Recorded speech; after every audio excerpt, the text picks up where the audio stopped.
नमस्कार, मैं रविश कुमार। देश की राजनीति के विशाल नक्शे पर बिहार वह जगह है जहां सत्ता की कुर्सियों की आवाज से ज्यादा जनता की आहट सुनाई देती है। यहां चुनाव सिर्फ चुनाव नहीं होता, यह जनमत, जाति, विकास, गुस्सा, उम्मीद और विश्वास का मिश्रित काढ़ा होता है। और इस बार कहानी थोड़ी अलग है, बहुत ज्यादा अलग। इतनी अलग कि दिल्ली की दीवारें भी कांप गई हैं और पटना की सड़कों पर सवालों का मेला लग गया। पहला अध्याय, चुनाव परिणाम में भूकंप। चुनाव आयोग ने शाम 6 बजे जैसे ही अंतिम आंकड़े जारी किए, देश की राजनीति में एक नया अध्याय खुल गया। बिहार में दशकों बाद ऐसा दृश्य था, न बीजेपी, न जेडीयू, न राजग, न अकेली कोई पार्टी। सबसे बड़ा गठबंधन एक नए मोर्चे ने बनाया, जिसमें नीतीश कुमार भी थे और मोदी शाह की भाजपा उससे बाहर। यह गठबंधन गांवों से उठी उन शिकायतों पर बना था जिन्हें वर्षों से नजरअंदाज किया गया था। नौकरी, शिक्षा, स्वास्थ्य और सबसे जरूरी सम्मान। यह गठबंधन, जिसे मीडिया ने जन गठबंधन का नाम दे दिया, बिहार की राजनीति को उलटने का एक प्रयोग था। दूसरा अध्याय, दिल्ली में हलचल। दिल्ली में बैठी शीर्ष सत्ता को यह बात हजम नहीं हो रही थी कि बिहार जैसा राज्य हाथ से निकल गया।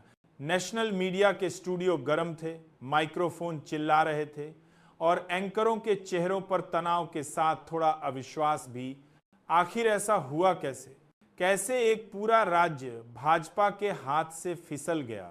नीतीश कुमार फिर से पलटी मार गए क्या?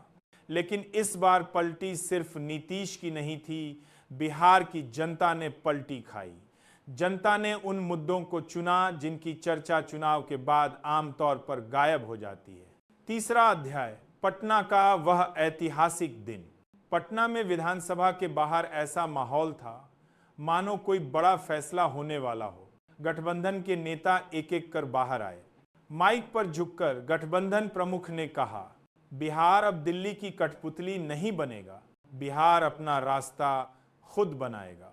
इतने में कुछ चैनलों पर ब्रेकिंग न्यूज चल पड़ी।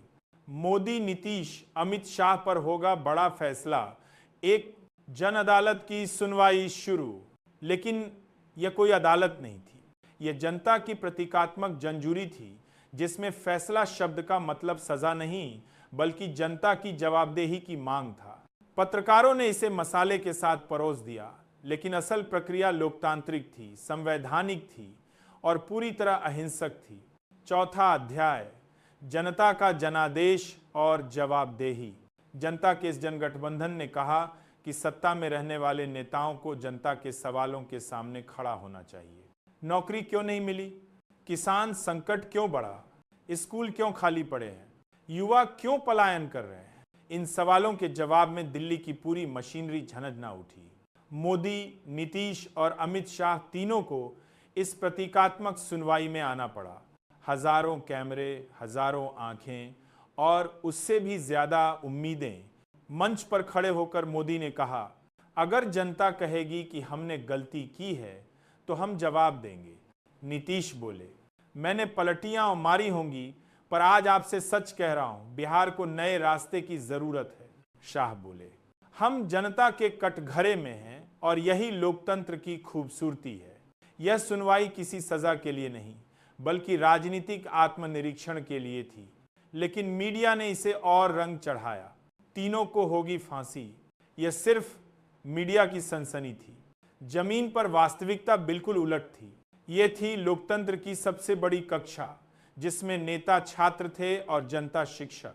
पांचवां अध्याय, गठबंधन की सरकार का गठन। अगले दिन पटना का विधानसभा परिसर भरा हुआ था। जन गठबंधन ने अपना नेता चुना। विकास, शिक्षा सुधार, स्वास्थ्य व्यवस्था और बेरोजगारी, इन सब पर विस्तृत एजेंडा तय हुआ। नई सरकार ने घोषणा की, 1. 5 लाख सरकारी नौकरियां। 2. गांवों में 24 अक्षात स्वास्थ्य केंद्र। 3. कृषि कर्ज माफी की नई योजना। 4. शिक्षा के लिए विशेष बजट मिशन। 5. युवाओं के लिए स्किल हब। ये वह सरकार थी जिसे जनता ने गढ़ा था। और जनता ही इसका पहरेदार थी। छठा अध्याय, संसद में भूचाल। बिहार की नई सरकार से उठी लहर दिल्ली तक पहुंची। विपक्ष ने इसे लोकतंत्र की जीत बताया। भाजपा ने कहा यह अस्थिर सरकार है, लेकिन जनता का रुख साफ था।